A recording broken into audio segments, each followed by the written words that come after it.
नमस्कार, आप देख रहे हैं ग्लोबल इंडिया टीवी और मैं हूं आपके साथ प्रियांशु शर्मा। ये रुक करते हैं आज की तमाम खबरों पर। धारावी में आरएसएस कार्यकर्ता अरविंद वैश्य की हत्या में तनाव का माहौल है।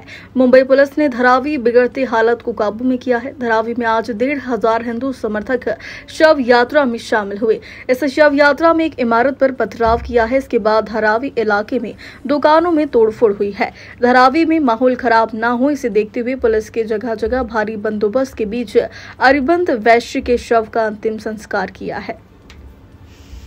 मुंबई से रोहित जायसवाल की रिपोर्ट। संघटनेचा काम करणारा प्रामाणिक गरीब घरातल्या कार्यकर्त्याला जमिनी हडप करू नये, पाण्याच्या पव्वाच्या नावाखाली जमिनी हडप करणं, त्या ठिकाणी मग अड्डे चालवणं, त्या ठिकाणी मग ड्रग्सचा व्यवसाय करणं हे सर्रास धारावीमध्ये चालतं। त्याला विरोध केला म्हणून एका कार्यकर्त्याची हत्या केली गेली। हत्या करत असताना पोलिसांच्या समोर हत्या केली गेली असा आरोप होता आणि ज्या पद्धतीमध्ये 20-25 कार्यकर्त्यांनी ज्या दहशतवादी संघटनेचे कार्यकर्ते किंवा विशिष्ट समाजाच्या कार्यकर्त्यांनी ज्या पद्धतीमध्ये हल्ला केला तो निषेधार्थ होता।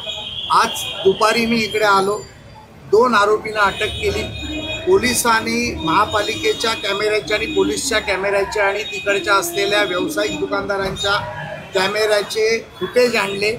त्यामध्ये 2 आरोपी स्पष्टपणे भोकसताना आणि पकडताना दिसत आहेत। इतर उरलेले आरोपी हे 20-25 लोक हे त्याला सहकार्य करताना दिसत आहेत। हा इन्सिडेंट काल 2दा झाला आणि दोन्ही वेळेला त्या माणसाला मारायचा प्रयत्न केला गेला।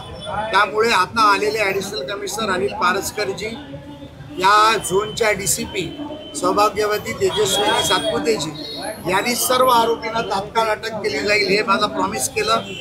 2 ठिकाणची अनधिकृत बांधकामं हिंदुत्ववादी संघटनेने जी सांगितली होती ती त्यातलं एक बांधकाम आता पाडलं गेलं, दुसरं बांधकाम पाडण्याचं काम चालू आहे, तिसरं बांधकाम आश्चर्यकारकरीत्या आपल्याला सांगताना आश्चर्य वाटेल, ऐकताना लोकांना आश्चर्य वाटेल, पोलीस चौकीमध्ये मदरसा आणि मस्जिद बनवायचं काम केलं गेलं, ज्याला हायकोर्टाने तोडण्याची परवानगी दिली तरी देखील दादागिरी आणि दहशतीच्या नावाखाली लँड जिहादचा जो प्रकार धारावीमध्ये चाललाय त्याचा निषेध करायला मी आधी ते आलो। माननीय उपमुख्यमंत्री देवेंद्रजी फडणवीसांचं आणि DCP आणि ॲडिशनल CPचं स्पेशल CPचं बोलणं झालेलं आहे। तात्काळ कारवाई करायला सांगितली आहे। मयत मुलाचं पोस्टमार्टम देखील उद्या सकाळी इन कॅमेरा करायला सांगितलं आहे आणि सर्व आरोपीवरती लँड जिहादच्या आरोपीवरती तात्काळ कारवाई होईल अशी ग्वाही मला आता पोलीस स्टेशनने दिलेली। याच्या अगोदर देखील धारावीमध्ये अनेक प्रकार जे आहेत ते उघडकीस आले होते। स्वतः नितेश राणे या ठिकाणी आले होते। हिंदू सकल समाजाकडून देखील जे आहे ते या ठिकाणी मोर्चा काढला होता। कुठेतरी कमी या ठिकाणी आणखी जे आहे ते लँड जे आहे ते वाढताना पाहायला मिळतात। यावरती सरकार मग काय पावलं उचलणार? मी सरकारचा प्रतिनिधी आमदार म्हणून आधी इथे आलेलो आहे। मी पोलिसांना आणि महापालिकेला फार स्पष्टपणे सांगितलंय, उद्या सकाळी 10:30 वाजता महापालिकेचे DMC प्रशांत सपकाळेच्याकडे आम्ही एक बैठक लावली आहे, ज्यामध्ये पोलीस अधिकारी, ट्रॅफिकचे अधिकारी, महापालिकेचे अधिकारी, धारावीचे अधिकारी सर्व येतील। ही मस्जिद पाडण्यासाठी 3 दिवसाची वेळ मी देणार आहे आणि जर त्या 3 दिवसाच्या वेळेमध्ये मस्जिद पाडली नाही तर हा प्रसाद लाड स्वतः बुलडोजरवर उभा राहून ती मस्जिद पोलीस स्टेशनमध्ये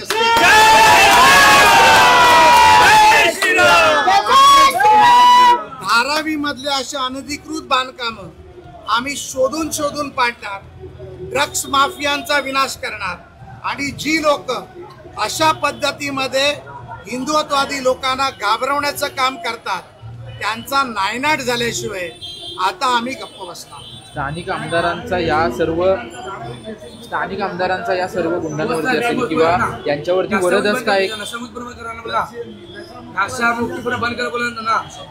नशा मुक्ति के बारे में, ड्रग्स के बारे में मैंने कहा है वो पूरी तरह से बंद होना चाहिए। मैंने NCP के अधिकारियों को भी बात की, एंटी ड्रग्स टेररिस्ट के लोगों को भी बात की। इसमें स्पेशल कोमिंग ऑपरेशन कल से चालू होगा और पूरी तरीके से मैं मेरे कार्यकर्ताओं को बोलता हूं, जहां पर भी आपको संशयित होगा ड्रग्स है वहां मुझे या पुलिस को बता दीजिए। कार्रवाई नहीं हुई तो हम हमारी एक टोली बनाएंगे जिसके माध्यम से इनको खत्म किया जाए।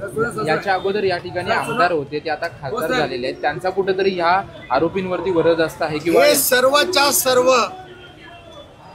जातीयवादी लोकांना ताकद देण्याचं काम इकडचे स्थानिक पूर्वीचे आमदार आणि आताचे खासदार आणि मताच्या राजकारणासाठी मताची भीक मागणारे आताचे निवडून आलेले खासदार करतायत। माझ्या खासदारांना आव्हान आहे, जर तुम्ही कैलासवासी शिवसेना प्रमुखांची शिवसेना म्हणून म्हणता, तर ज्या हिंदू मुलाची हत्या झाली त्याच्या घरी अनिल देसाई येणार आहेत का?